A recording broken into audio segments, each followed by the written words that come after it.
Hey guys, what's up? It's Rygar the Destroyer, and today we're going to be taking a look at Captain Poe Dameron from the Star Wars Black Series. This guy is alright, but before we take a closer look at him, let's go ahead and take a look at his packaging. Here it is, pretty standard for what we've seen out of the Black Series. Nice big window here on the front, and then a nice grayscale image of Poe down here in the corner. Then on the back, same image again, but just a little bit larger, and then a brief description. If you'd like to read that, you can go ahead and just pause the video. So anyway, pretty standard stuff, so let's go ahead and get back to the figure itself here. Now Poe stands at, let's see, about 5 7/8 inches tall, so he's going to be right in scale with all of your other Black Series figures. And he does come with one accessory, and that is his blaster pistol here. Really nice detail on there, and it does have some paintwork, which is nice. And of course this fits in his hands or into his holster here. And then of course when it's in the holster, it's not going to just fall out while you're posing. Now let's go ahead and talk about the figure itself. Overall, I'm not really liking this guy too much, and I don't normally say that about figures. But there's just a lot of decisions that they made that make me not like this figure that much. The first one here is the stubble.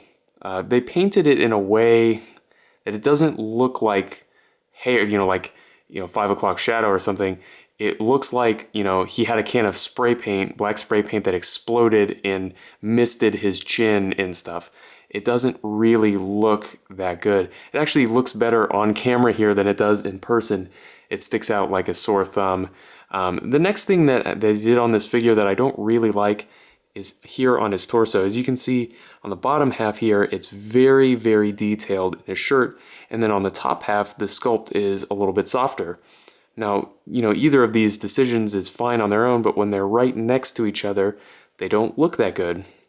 Another thing that kind of highlights this problem is, this part is painted plastic and this part is molded plastic.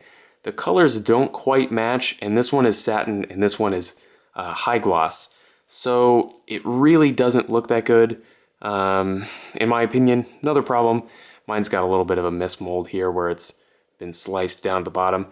That shouldn't be a problem for all of yours, but it is a problem on mine. So really don't like that. The paintwork here on the shoulder is pretty good. Looks fine to me, but those two problems really make me not like this figure all that much. As far as articulation goes, it's pretty good though. He's got a ball peg in the head and then a hinge in the neck. Oh, one more problem I want to mention about paint is the skin tone on the face and the skin tone on the neck are different. Also, I don't really like the way the head sits on the peg. I want it to sit down maybe a little bit lower because it makes him look like he's got a very long neck. I don't know, I'm sort of nitpicking at this point, but really kind of disappointed with this guy. He's got ball hinge shoulders that do swivel 360, hinged elbows with a swivel, then he's got hinged wrists with a swivel. He's got a ball peg here in the upper torso. It's pretty tight right now, but you can get a little bit of motion out of it. Works more as a swivel though.